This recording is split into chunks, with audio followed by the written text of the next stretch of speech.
all-time favorite talaga to guys. Kahit sino naman, di ba? Yung mga bata kayo sa panahon natin guys, mga ano ba tayo, millennial? Mga 90s ngayon, 90s kid. Yung bata ako, pag nakapag-Jollibee ako guys, feeling ko rich kid ako. Ako lang ba yun? Pero syempre, yung mga adult na tayo guys, mag-afford naman na natin kasi nakapagtrabaho na tayo. So kahit yung mga simpleng ganito, kaya na naman natin na kumain. Hindi katulad dati, diba? Syempre mga bata tayo, asa tayo sa mga magulang natin. Swerte na tayo pag nakapag-Jollibee tayo sa isang buwan man. Ano ba?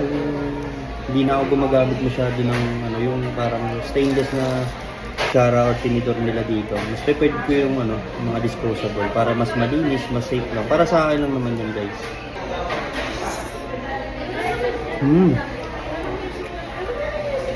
Classic pa rin. Tamis yung alat. Pinoy style talaga, sobrang sarap. Kaya pagka kumakain ka ng spaghetti or burger nila, may maiisip ko yung parang talaga ng bata ka, yung ganitong lasa yung hinahanap-hanap mo, di ba? So ito, yung burger lang siya. Classic lang.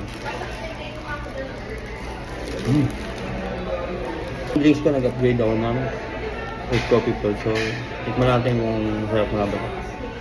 Sabayan natin yung spaghetti. Sarap guys, grabe. Dapat may hotdog. Minsan sila dito hindi nagbibigay ng ketchup kahit may burger ka. So, kailangan mo talaga mamimik para bigyan ka nila. Or pang french fries lang talaga to. Sa akin kasi, syempre, so parang may ketchup yung burger. Tamlay kasi pagka wala eh. Sarap. Spaghetti ulit.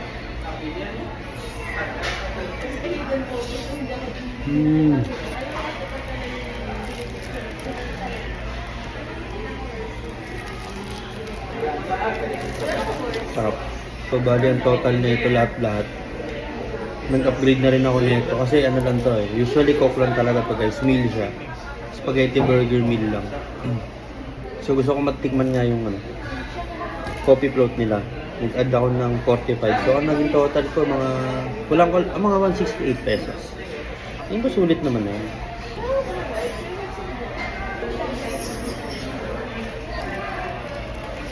Guys sa mga di pa nakapag-follow dyan, follow nyo ako sa YouTube, TikTok, Facebook, Rod Supremo lang, tsaka Instagram guys.